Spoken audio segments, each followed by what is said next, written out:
For centuries, culture whispered a warning to every young woman: don't grow old alone. In plays, poems, etiquette books, and gossip, the figure of the old maid stood like a monument to fear. A woman not married by her mid-20s, destined to spend her life unwanted, unloved, and defined by absence.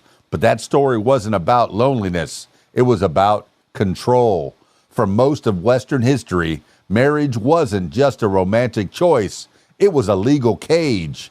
A married woman did not fully exist in law. Her property became her husband's. Her wages belonged to him. She could not sign contracts or make legal claims without his permission. Her body, her labor, her time, all things she once controlled, were transferred to another man simply by saying, "I do." Single women didn't fit that system. A woman who remained unmarried kept her legal identity. She could work, earn, own, and control her own money. She could travel, study, launch a business, or build a career without someone else's signature signing away her rights. That kind of freedom was far more threatening to the powers of patriarchy than any army. So culture invented the old maid. Not a real problem, a psychological weapon. Marriage manuals and advice columns told women that if they waited too long, they'd be pitiable. Newspapers printed cartoons of lonely spinsters surrounded by cats. Novels depicted unmarried women as faded, bitter, and useless. It wasn't about humans. It was about disciplining them. The myth said, if you stay unmarried, you will be lonely. If you don't marry, you will be worthless. If you choose independence, you will be incomplete. And millions of young women believed it. But the truth was never what the myth claimed. Across history, women chose independence and built rich, meaningful lives. There were women who ran businesses and kept every penny they earned. Women who taught thousands of students. Women who cared for aging family members with love and strength.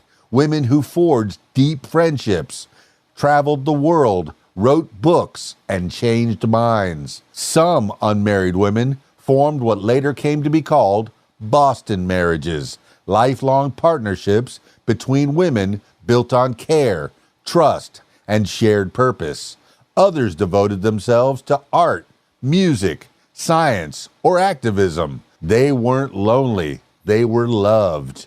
And because their stories were inconvenient to the dominant narrative, they were often erased, ignored, or dismissed.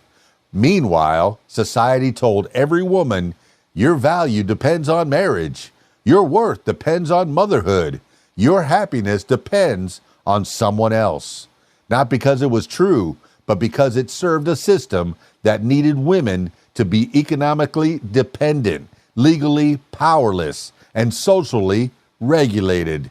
That's why the old maid was so effective and so false, because the real threat was not a woman who lived alone. The real threat was a woman who lived free, a woman who kept her name, her rights, her money, her time, and her choices, a woman who chose herself, not because she couldn't marry, but because she mattered on her own terms.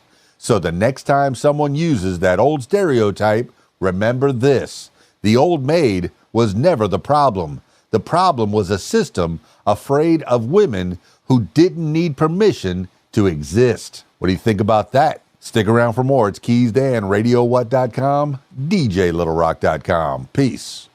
I'm out of here.